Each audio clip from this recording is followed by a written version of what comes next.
saudara, kembali dengan saya Yael Elsa di konten Sentuhan Masa Depan.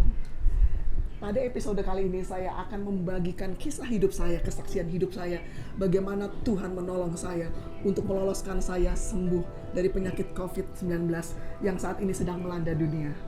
Bapak Ibu, melalui konten hari ini, selain kesaksian, saya ingin memberi kekuatan kepada Bapak Ibu bagaimana COVID tidak akan bisa membunuh iman anak-anak Tuhan, bagaimana COVID tidak akan bisa merebut, menghancurkan destiny ilahi kita.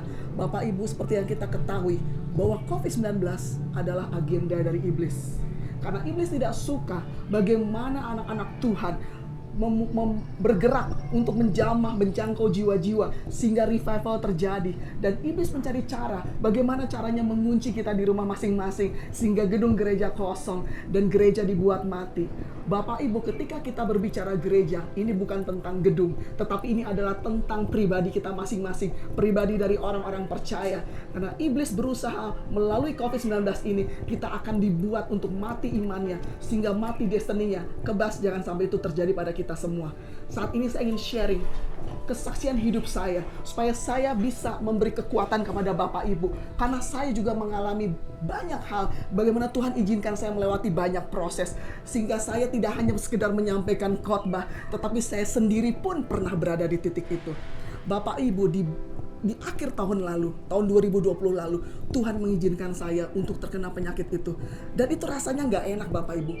Sehingga saya harus mengalami demam yang berhari-hari dan saya harus dirawat di satu rumah sakit di Jakarta. Dan kemudian ketika saya harus meninggalkan anak saya, dan anak saya menangis, dia bilang, "Mami jangan tinggalkan saya, Mami mau kemana?" Karena dia kerasa anak saya ini 12 tahun laki-laki.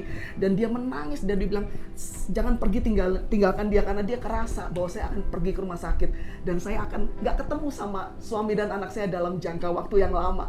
Bapak Ibu, penyakit ini adalah penyakit yang gak enak. Karena kita gak bisa ditengok oleh siapapun. Gak ada yang bisa untuk menengok kita dan bawa oleh-oleh dan ngasih kekuatan, ngedoain kita, gak ada Bapak Ibu. Kita dimasukin dalam ruang isolasi dengan perawatnya sendiri pakai baju seperti astronot dan megang kita tuh hati-hati.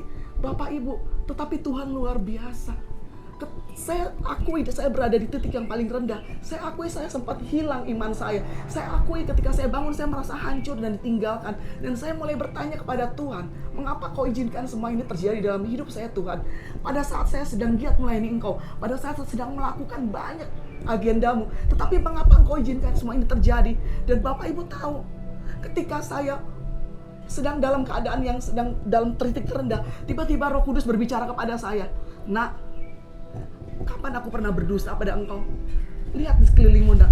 Lihat wanita yang ada pasien yang di sebelahmu." Bapak Ibu, saya dirawat di dalam satu ruangan yang isinya 4 kamar tidur. Saya nggak bisa milih kamar VIP karena kamar COVID itu nggak bisa milih ya Bapak Ibu. Di rumah sakit itu kamar COVID-nya khusus. Dan itu di gedung tua yang jelek banget Bapak Ibu.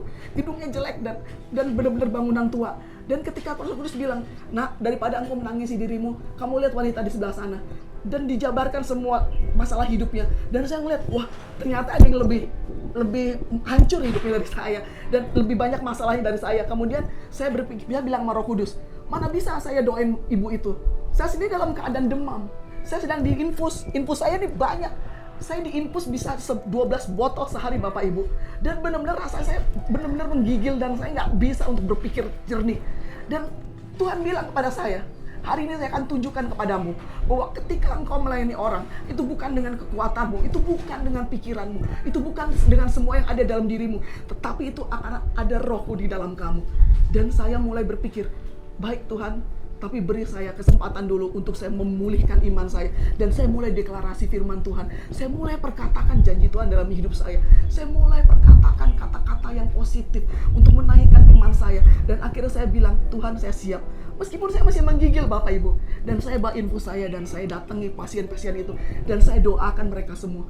Dan lawatan Tuhan terjadi. Memang Tuhan betul-betul luar biasa dan Tuhan gak salah. Padahal saya sempat protes waktu itu Bapak Ibu. Tetapi Tuhan bilang, "Engkau cukup berkata bahwa Tuhan mengasihimu." Dan lawatan terjadi Bapak Ibu. Sehingga di rumah sakit itu lawatan terjadi.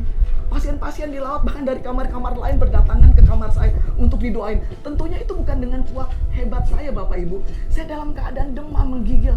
Saya nggak bisa ngomong apa-apa, saya nggak bisa nangkep suara Tuhan dengan jelas. Karena saya dalam posisi demam. Tetapi anehnya Bapak Ibu, di hari ke sekitar hari ke-8, tiba-tiba saya merasakan ada satu kesembuhan ilahi. Dan saya tiba-tiba merasa badan saya segar. Bangun tidur badan saya segar dan saya nggak demam lagi Bapak Ibu. Kemudian saya dapat kabar yang nggak enak. Dan benar-benar itu iblis berusaha menjatuhkan mental saya, mendownkan mental saya. Yaitu iblis dapat kabar bahwa suami dan anak saya juga terkena. Dan saya langsung berpikir, oh Tuhan, saya udah lakukan apa yang Kau mau untuk mendoakan pasien di sini. Tetapi kenapa masih ada kabar seperti ini? Tetapi kemudian Roh Kudus kasih lagi kekuatan kepada saya bahwa destiny kamu di atas begini. Engkau harus mengalami proses yang seperti ini. Gak ada sesuatu yang gratis di dalam Tuhan. Yang gratis itu hanya keselamatan. Roh Kudus bicara pada saya, ketika engkau akan memiliki destiny di sini, engkau harus bayar harga segini. Dan engkau gak boleh self pity dengan hidupmu. Dan itu memberi saya kekuatan Bapak Ibu. Dan ada satu ayat yang menjadi rema buat hidup saya, yaitu Roma 8 ayat 28. Bahwa segala sesuatu diizinkan Tuhan terjadi dalam hidup kita, karena itu mendatangkan kebaikan bagi kita. Gak ada sesuatu pun yang terjadi dalam hidup kita Bapak Ibu, kalau Tuhan tidak mengizinkan. Bahkan selembar rambut kita jatuh pun, Tuhan tahu jumlah lembarannya. Tetes air mata kita jatuh pun, Tuhan tampung dalam kirbatnya. Gak ada yang terluput dari perhatian Tuhan Bapak Ibu. Dan saya terinspirasi dengan wanita pendarahan 12 tahun. Bagaimana 12 tahun pendarahan dan dia dihina dan dicela orang banyak, dijauhi orang banyak. Seperti penyakit COVID ini ya Bapak Ibu, semua orang pasti takut ya dekat-dekat sama saya. Bahkan suster pun takut ya, dokter pun takut. Mereka semua pakai baju khusus. Nah, wanita pendarahan itu seperti itu, tapi dia 12 tahun mengalaminya. Dan saya benar-benar dikuatkan dengan wanita itu. Bagaimana dia memiliki iman di atas rata-rata, iman above the crowd. Dan dia benar-benar memacu dirinya untuk mencari Yesus, untuk mendekat kepada Yesus. Dan dia berusaha untuk kembali kepada cinta mula-mula. Dia mencari Tuhan dengan sekuat tenaga. Dia tunggu sampai Tuhan Yesus lewat. Dan ketika Tuhan Yesus lewat, itu tidak mudah bagi wanita itu untuk mendekati Yesus dan memegang jubahnya. Dan itu yang saya lakukan. Meskipun saya harus melakukan hal yang sulit bagi saya, tetapi saya akan tetap memegang jubahnya sehingga saya disembuhkan. Dan pada hari ke-10 saya sudah diizinkan pulang Bapak Ibu. Dan itu suatu mujizat yang luar biasa.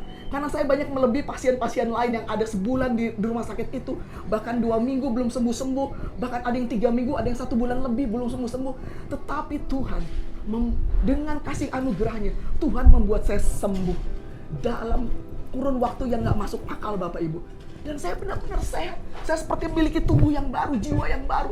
Itu semua karena anugerahnya Bapak Ibu. Itu semua karena kalau kita taat kepadanya, kalau kita turut pada kehendaknya, pada perintahnya, dan kita gak self pity. Hari ini biar saya berkata untuk Bapak Ibu yang ada di rumah yang mendengarkan YouTube ini. Ada dari engkau yang benar-benar di posisi terendah. Keluargamu atau hidupmu, engkau pernah mengalami COVID. Bahkan engkau di PHK dari pekerjaanmu karena imbas COVID juga. Bahkan engkau terlilit utang karena imbas COVID juga. Dan hari ini saya perkatakan pada hidupmu. Bukan satu kebetulan engkau menonton YouTube ini. Percaya bahwa Tuhan tidak pernah berdusta. Bahwa pencobaan yang engkau alami ini adalah pencobaan yang biasa, yang tidak pernah melebihi kekuatanmu. Dan itu semua tertulis di dalam 1 Korintus 10 ayat 13. 1 Korintus 10 ayat 13. Ketika engkau merasa di titik terendah dan engkau berkata kepada Tuhan, Tuhan, saya nggak kuat. Tuhan, saya nggak kuat. Tetapi ingatlah ayat ini, bahwa pencobaanmu ini hanya setengah dari kekuatanmu. Bahwa Tuhan akan memampukan engkau melewati semuanya, sehingga engkau bisa menuntaskan destiny lamu dengan finish strong. Jangan pernah kehilangan fokusmu. Ketika iblis berusaha membuyarkan fokusmu pada destiny ilahimu, tetap menghasilkan buah. Meskipun engkau belum berani untuk doain orang, tetapi menghasilkan buah pertobatanmu, buah imanmu, sehingga engkau kembali ke cinta mula-mula, kembali ke penyembahan yang mula-mula. It's all about Him. I coming back to the heart of worship. It's all about you, Jesus. Dan itu yang Tuhan inginkan dalam hidup kita Bapak Ibu. Dan Tuhan juga menegur saya untuk kembali kepada cinta mula-mula saya. Di dalam nama Tuhan Yesus, saya berdoa untuk semua yang ada di sini, bahwa engkau akan mengalami visitasi Tuhan, engkau akan mengalami kunjungan ilahi di dalam mimpimu, bahkan di dalam doamu, engkau akan merasakan satu aliran damai sejahtera yang tidak pernah engkau rasakan sebelumnya.